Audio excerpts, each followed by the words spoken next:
Lantas bagaimana sebenarnya hak anggota DPR dalam sidang paripurna dan persoalan apa yang ingin diinterupsi oleh wakil dari PKS ini pemirsa? Telah bergabung bersama kami ada anggota Komisi 1 DPR RI yaitu ada Bang Effendi Simbolon dan juga anggota DPR RI dari fraksi PKS yang melakukan interupsi kemarin yaitu ada Pak Fahmi Laidrus. Assalamualaikum, selamat sore Bapak-Bapak. Pertama saya ingin ke Bang Effendi terlebih dahulu. Bang Effendi, ada anggota Dewan yang ditolak interupsinya oleh pimpinan DPR. Anda melihat apakah ini sah-sah aja, wajar-wajar aja? Bukankah setiap anggota DPR punya hak untuk menyampaikan pendapatnya juga sebagai wakil rakyat? Begini, Ica, terima kasih ya, dan kawan saya dari PKS.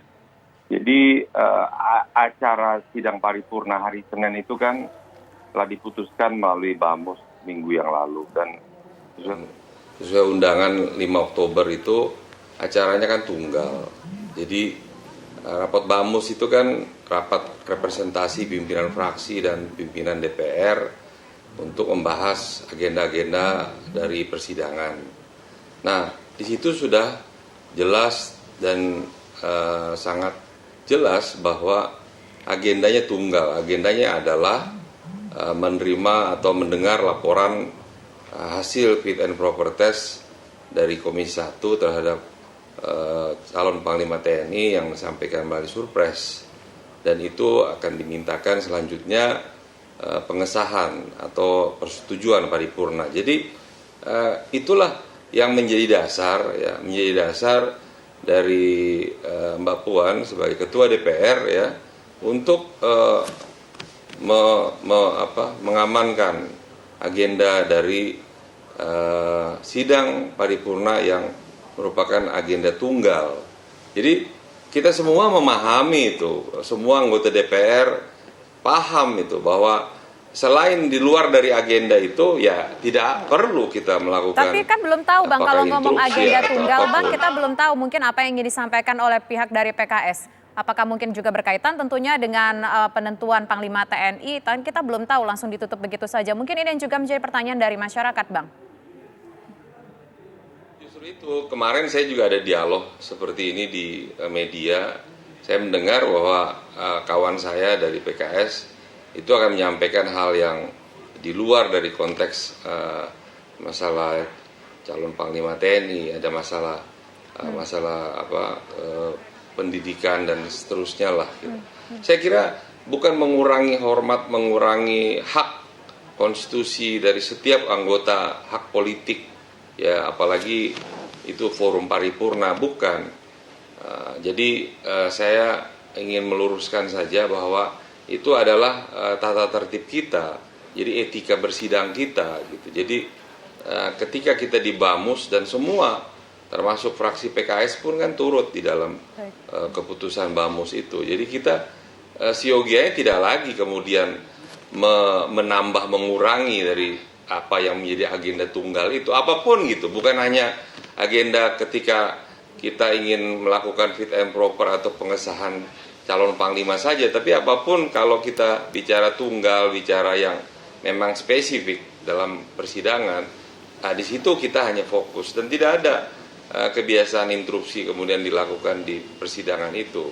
Okay. Jadi sekali lagi saya kira teman-teman di PKS juga paham lah itu, memahami bahkan. Jadi maka ketika Pak Utut sebagai ketua fraksi kemudian melihat dia mungkin Pak Utut kan terkenal orang yang tenang sebenarnya, tetapi mungkin karena dilihat kenapa kok harus menyampaikan umpatan yang menurut kami ya kurang elok lah begitu ya. Jadi itu yang sekali lagi saya sebenarnya menganggap ini semua sudah clear, sudah selesai ya.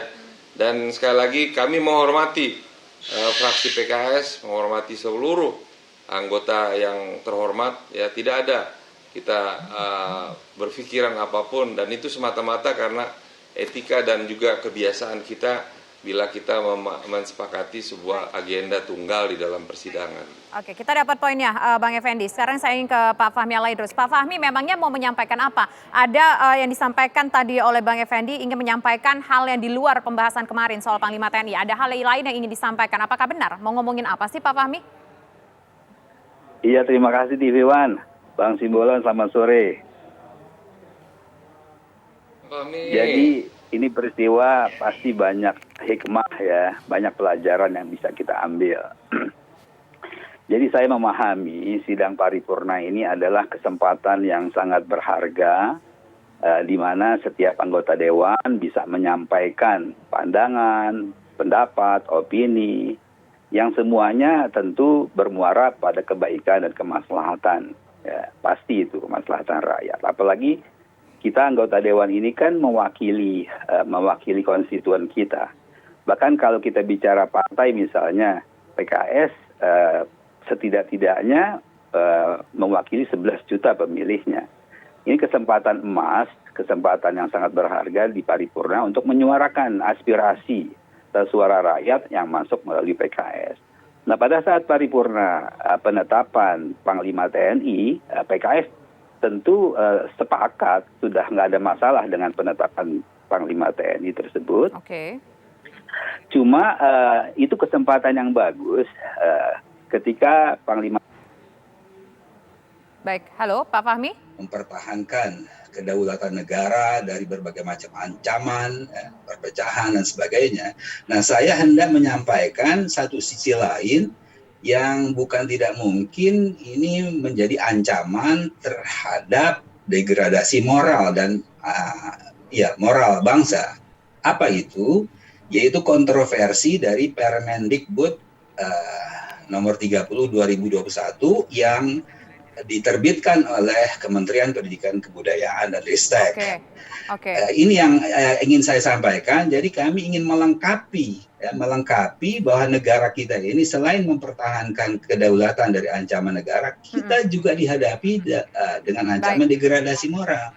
Itu yang ingin saya sampaikan, dan saya sudah mempersiapkan hal itu dari beberapa hari, dan ini juga saya sudah minta izin tentu kepada fraksi.